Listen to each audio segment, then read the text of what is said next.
नमस्कार, स्वागत है आपका हमारे चैनल में और मैं रानी गुप्ता आपके साथ। विपक्षी दलों की अगली मीटिंग को लेकर के बड़ी खबर सामने आ रही है। आपको बता दें कि एनसीपी प्रमुख शरद पवार ने ये जानकारी दी है कि जो बैठक शिमला में होने वाली थी, दरअसल अब शिमला में नहीं होगी। बता दें कि ये बैठक बेंगलुरु में 13 से 14 जुलाई के बीच में होने वाली है। इसी के साथ ही देखने को मिला था कि पटना में 23 जून को विपक्षी दलों की एक साझा बैठक हुई थी, जिसके बाद प्रेस कॉन्फ्रेंस भी इन दलों के नेताओं के द्वारा किया गया था।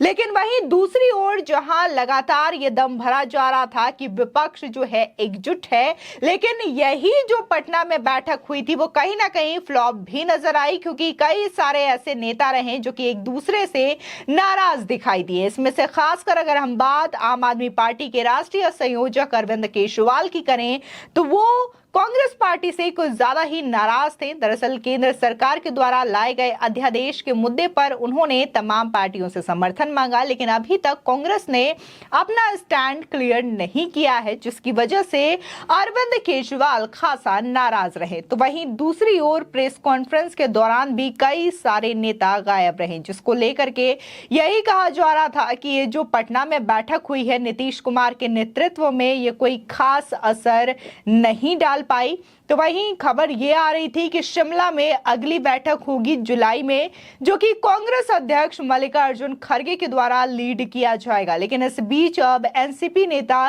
शरद पवार ने यह जानकारी दी है कि ये जो मीटिंग है वो दरअसल 13 और 14 जुलाई को बेंगलुरु में होगी, ना कि शिमला में होगी। बता दें कि लोकसभा चुनाव 2024 में बीजेपी के खिलाफ एकजुट होकर मैदान में उतरने की कोशिश में लगे विपक्षी दलों की अगली बैठक बेंगलुरु में होगी। पहले कहा जा रहा था कि यह बैठक शिमला में हो सकती है, हिमाचल प्रदेश यानी कि जहां पर कांग्रेस की सत्ता है। बता दें एनसीपी चीफ शरद पवार ने गुरुवार को कहा कि विपक्ष की अगली बैठक 13 और 14 जुलाई को बेंगलुरु में होगी। शरद पवार ने प्रधानमंत्री मोदी के आरोपों पर भी पलटवार किया है। पवार ने कहा है कि पटना में विपक्षी दलों की बैठक के बाद पीएम मोदी बेचैन हो गए हैं। विपक्ष एक साथ इसलिए आया है, व्यक्तिगत तौर पर बीजेपी की तरफ से टिप्पणी की जा रही है। जहां पर बीजेपी की सरकार है वहां पर जातीय दंगे हो रहे हैं, महाराष्ट्र में जात धर्म के नाम पर दंगे हो रहे हैं। जिस तरीके से शरद पवार ने ये बातें कही हैं, तो जाहिर तौर पर कई सारे राज्य हैं जहां पर ये चीजें देखने को मिलती है, चाहे फिर वो बीजेपी शासित राज्य हो या फिर कांग्रेस शासित राज्य हो। राजस्थान में भी कई सारी ऐसी दंगों की खबरें सामने आई है। अभी हाल ही में पश्चिम बंगाल की जो स्थिति है वो भी बहुत ज्यादा खराब है, लेकिन इस पर शरद पवार कुछ भी बोलते हुए नजर नहीं आए हैं। बता दें कि बीते दिनों यानी कि मंगलवार को पीएम मोदी ने विपक्षी दलों पर निशाना साधते हुए कहा था कि जो बीजेपी के घोर विरोधी हैं, एक दूसरे को पानी पी पी करके आरोप लगाते थे, आज वो एक साथ दिखाई दे रहे हैं। पिछले 2 चुनावों में उनकी छटपटाहट उतनी नहीं दिखाई दी जितनी आज दिखाई दे रही है। उनकी ये बेचैनी दिखलाती है कि देश की जनता ने 2024 के चुनाव में बीजेपी को वापस लाने का मन बना लिया है। 2024 में फिर से एक बार बीजेपी की जीत तय है, इसलिए विपक्षी दल बौखलाए हुए हैं। साथ ही प्रधानमंत्री मोदी ने ये भी कहा था कि ये जो फोटो नजर आई है, फोटो सेशन हुआ है विपक्षी दलों का, पटना से जो फोटो आई है वो फोटो पूरे के पूरे घोटालों की तस्वीर है। 20,000 करोड़ घोटालों की तस्वीर है, जिसमें तमाम नेता किसी न किसी तरीके का भ्रष्टाचार किए हैं, फिर चाहे वो टीएमसी हो, कांग्रेस पार्टी हो। ऐसी कई सारी पार्टियां हैं जिनके ऊपर करोड़ों रुपए के भ्रष्टाचार के आरोप है। और साथ ही प्रधानमंत्री मोदी ने यह भी कहा था कि आज मैं एक शब्द जो कि आजकल बहुत पॉपुलर हो रहा है, गारंटी, मैं आप लोग को गारंटी देता हूं कि जो भ्रष्टाचार है उसके खिलाफ सख्त कार्रवाई हो करके रहेगी। आज उन दलों को यह पता चल चुका है कि भ्रष्टाचार के मुद्दे पर ये बच नहीं सकते हैं, जेल जाना तय है, जिसकी वजह से आज ये जुगलबंदी कर रहे हैं। वहीं यूनिफॉर्म सिविल कोड यानी कि यूसीसी को लेकर के भी एनसीपी चीफ शरद पवार ने कहा कि सिख समाज में आम नागरिक कानून का समर्थन नहीं है। इस समाज में उनकी भूमिका को नजरअंदाज नहीं किया जा सकता। समान नागरिक संहिता के बारे में पूरी जानकारी मिलने के बाद हमारी पार्टी का रुख तय किया जाएगा। यानी कि यूसीसी के मुद्दे को लेकर के फिलहाल शरद पवार ने किसी भी बात को लेकर के नहीं कहा है। उनका कहना है कि यूसीसी को लेकर के जो तथ्य जो ड्राफ्ट सामने आएंगे उन्हीं के आधार पर वो अपनी बातें रखेंगे। फिलहाल यूसीसी को लेकर के जिस तरीके से प्रधानमंत्री मोदी ने जिक्र किया है अपने रैली के दौरान, इससे लगातार यूसीसी को लेकर के काफी ज्यादा जो बयानबाजी है, राजनीति है, वो तेज हो गई है। जहां विपक्ष का एक जो वर्ग है, दल है, वो लगातार समर्थन दे रहा है, चाहे फिर वो आम आदमी पार्टी हो या फिर शिवसेना हो।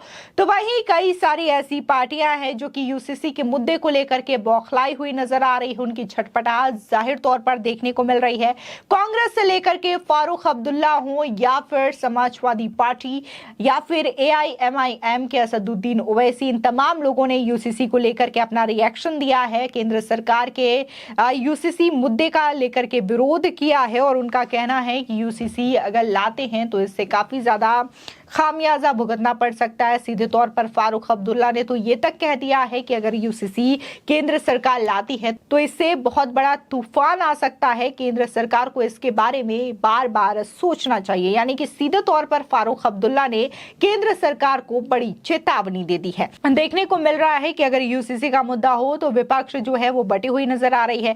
इसी तरीके से विपक्षी दलों की जो बैठक 23 जून को पटना में हुई थी, तो इसके बाद से ही जो विपक्षी दलों का रुख रहा है वो एक दूसरे के विपरीत नजर आ रहा है। खासकर इसमें से आम आदमी पार्टी की बात की जाए, कांग्रेस की या फिर टीएमसी पार्टी की। बता दें कि टीएमसी पार्टी जो है एक और मोदी सरकार के विरुद्ध कांग्रेस के साथ खड़ी रहने को तैयार है, तो वहीं पश्चिम बंगाल में यहाँ पर जो नजरिया है कुछ अलग ही नजर आ रहा है। बता दें कि यहाँ पर कांग्रेस जो है लगातार टीएमसी सरकार का विरोध कर रही है, क्योंकि पंचायत चुनावों को लेकर के लगातार राज्य में हिंसा देखने को मिल रही है। हालांकि इस चीज को लेकर के कलकत्ता हाईकोर्ट ने भी ममता बनर्जी सरकार को फटकार लगाई है, लेकिन इसके बावजूद ममता सरकार में लगातार राज्य में हिंसक घटनाएं देखी जा रही हैं। बीजेपी सहित कांग्रेस के नेताओं पर भी कई सारे हमले हुए हैं। कई सारे कांग्रेस और बीजेपी के कार्यकर्ता घायल भी हुए हैं। वहां पर देखने को मिला है कि कांग्रेस के सांसद अधीर रंजन चौधरी ने ममता सरकार पर बड़ा आरोप लगाया, क्योंकि कांग्रेस के बहुत सारे कार्यकर्ता इस दौरान घायल भी हुए हैं। तो वहीं अगर हम बात आम आदमी पार्टी की करें तो आम आदमी पार्टी भी कांग्रेस से कुछ ज्यादा खुश नहीं है। वो भी कांग्रेस पार्टी से नाराज है। इसी के साथ ही उन्हें यह उम्मीद थी कि 23 जून को अगर वो विपक्ष की इस बैठक में शामिल होते हैं तो शायद अध्यादेश के मुद्दे को लेकर के कांग्रेस अपना स्टैंड क्लियर कर दे, लेकिन यहां पर भी कांग्रेस ने अपना स्टैंड क्लियर नहीं किया। जिसके बाद अरविंद केजरीवाल मीटिंग जैसे ही खत्म हुई वो दिल्ली लौट जाते हैं। वो प्रेस कॉन्फ्रेंस में भी बैठना मुनासिब नहीं समझते हैं, जिसके बाद उन्होंने बकायदा एक प्रेस नोट जारी करके कांग्रेस के खिलाफ अपनी नाराजगी जाहिर की। साथ ही आम आदमी पार्टी का यह भी कहना है कि जब तक कांग्रेस पार्टी अध्यादेश के मुद्दे पर अपना स्टैंड क्लियर नहीं करती है, भविष्य में होने वाली ऐसी किसी भी बैठक का आम आदमी पार्टी हिस्सा नहीं बनेगी।